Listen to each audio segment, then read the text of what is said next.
Boring hospital ತವ 8 ಜನ ಸತ್ತಿದಂತ ಮಾಹಿತಿ ಬಂದಾದರೆ ನಾನು ಬೋರಿಂಗ್ ಹಾಸ್ಪಿಟಲ್ ಬಂದಿದ್ದೆ ನೋಡಿದೆ. ಅದರಲ್ಲಿ ಲೋಕಲ್ ಆಗಿದ್ದು 3 ಜನ ಪಾಪ ಕೇರಳದಿಂದ ಟೂರಿಸ್ಟ್ ಆಗಿ ಬಂದಿದ್ದರು. 5 ಜನ ಟೂರಿಸ್ಟ್ ಅಂತ ಈ ರಸೂಲ್ ಮಾರ್ಕೆಟ್ ಅಂತ ನೋಡೋಕ್ಕಂತ ಬಂದಿದ್ದಪ್ಪ. ಆ ಘಟನೆಯಲ್ಲಿ ಅವರು 3 ಜನ ಅವರು ಸತ್ತಿದ್ದಾರೆ. ಮನೆ ಮುಖ್ಯಮಂತ್ರಿಗಳು ಬಂದು 5 ಲಕ್ಷ ಪರಿಹಾರನ ಘೋಷಣೆ ಮಾಡ್ತಾರೆ. ನಾನು ಆದಷ್ಟು ನನ್ನ ಕಡೆಯಿಂದ ನನ್ನ ವೈಯಕ್ತಿಕವಾಗಿ ನಾಳೆ ಒಂದು ಸಹಾಯ ಮಾಡಬೇಕಂತ ಇದ್ದೀನಿ. ನನ್ನ ಕಡೆಯಿಂದ ವೈಯಕ್ತಿಕವಾಗಿ ನನ್ನ ಕಡೆಯಿಂದ ಸಹಾಯ ಮಾಡಬೇಕಂತ ಈಗ ಸರ್ಕಾರದಿಂದ ಘೋಷಣೆ ಮಾಡಿದ್ದಾರೆ 5 ಲಕ್ಷ ಅಂತ ಮನೆ ಮುಖ್ಯಮಂತ್ರಿಗಳು ಘೋಷಣೆ ಮಾಡಿದ್ದಾರೆ. ನನ್ನ ಕಡೆಯಿಂದ ಪಾಪ ಎಲ್ಲ ಬಡವರೇ ಅವರೆಲ್ಲ ಪಾಪ ಬಡವರು ಪಾಪ ಇಂಜುರಿನೂ ಆಗಿದೆ. 1 ಜನ ಇಂಜುರಿ ಆಗಿದ್ದಾರೆ. ಅದರಲ್ಲಿ ಯಾರೂ ಡೇಂಜರ್ ಇಲ್ಲ, ಔಟ್ ಆಫ್ ಡೇಂಜರ್ ಎಲ್ಲ ಔಟ್ ಆಫ್ ಡೇಂಜರ್. ಈಗೇನು ಲೋಕಲ್ ಅವರು 5 ಜನ ಸತ್ತಿದ್ದಾರೆ. ಲೋಕಲ್ಲಿ ಯಾರನ್ನ ಇಲ್ಲ, ಇಂಡಿಯನ್ಸ್ ಯಾರು ಕೇರಳದಲ್ಲಿ ಪಾಪ ಬಂದವರು ಅವರು ಇಂಡಿಯನ್ಸ್.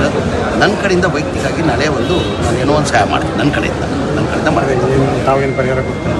ಪರಿಹಾರ ಸರ್ಕಾರ ವತಿಯಿಂದ ಕೊಟ್ಟಿದ್ದಾರೆ 5 ಲಕ್ಷ. ಮುಖ್ಯಮಂತ್ರಿಗಳು ವೈಯಕ್ತಿಕವಾಗಿ ನಾನು ಒಬ್ಬ ಬಡವರು ಇದ್ದಿದ್ದ ಕಾರಣಕ್ಕೆ ನಾನು ವೈಯಕ್ತಿಕವಾಗಿ ನಾನು ಸಹಾಯ ಮಾಡಬೇಕಂತ ಇದ್ದಿಲ್ಲ.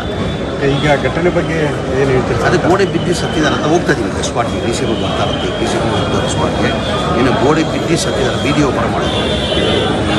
ಅದು ಏನು ಗೋಡೆ ಬಿದ್ದಿದೆ ಅಲ್ಲಿ ಅವತ್ತಿಂದ ಭಾಳ ವರ್ಷದಿಂದ ಅವರು ಬೀದಿ ಓಪನ್ ಮಾಡ್ಕೊಂಡಿರ್ತಾರೆ. ಅವರು ಸತ್ತಿದ್ದಾರೆ ಅಂತ ಮಾಹಿತಿ ಈಗ ಸ್ಪಾಟ್ಗೆ ಹೋಗೋದು.